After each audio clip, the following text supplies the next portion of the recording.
When Najee Harris was a member of the Pittsburgh Steelers, he was never afraid to share his opinion. But since joining the Los Angeles Chargers, he shed a lot of light on his opinion of the Steelers organization, and it's generating a lot of blowback.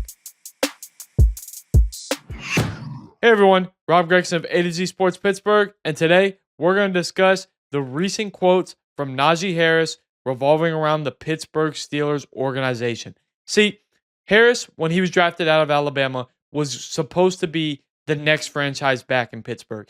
And in fairness to him, he did everything you could possibly ask for. We're talking about a guy that never missed a start, much less a game in his Steelers career, that rushed for over 1,000 yards and 5 touchdowns in all 4 years. He was a pillar of stability, of reliability, of getting the tough yards, but yet the Steelers decided really last year when they declined his 5th-year option that they wanted to move on. And because of that, maybe Harris is being a little petty. At first, it started really just after he was signed from the Chargers, where he was talking about how much better the facilities were and how much more in-depth that the process was in LA and how he wasn't utilized correctly in Pittsburgh. But then recently, he really had some comments that have even generated blowback from people in the media that hate the Steelers. We're talking about Bart Scott, who called out Najee Harris for being ungrateful when he said that the Steelers had no identity and no leadership when Ben Roethlisberger left. When he said that it was interesting, to say the least, regarding his time with the Steelers and Mike Tomlin. And for Harris, I get it.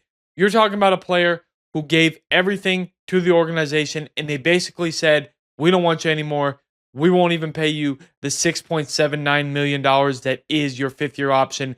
You can go leave in free agency. Thank you, but no thank you. We've had a good run. I understand being upset with that, but at what point in time do you just have grace for the Steelers, for the organization that drafted you, to come out and say, oh, they didn't have any leadership, they didn't have any identity, they lacked a figurehead once Ben Roethlisberger was gone.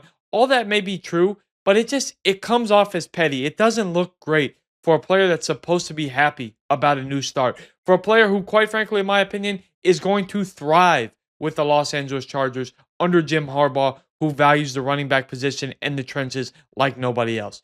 So for Harris, it's going to be a very, very interesting game when they play the Steelers in 2025. We know that he wears his emotions on his sleeve and that he's unafraid to share his opinion, and now he's got a giant target on his back from the Pittsburgh Steelers.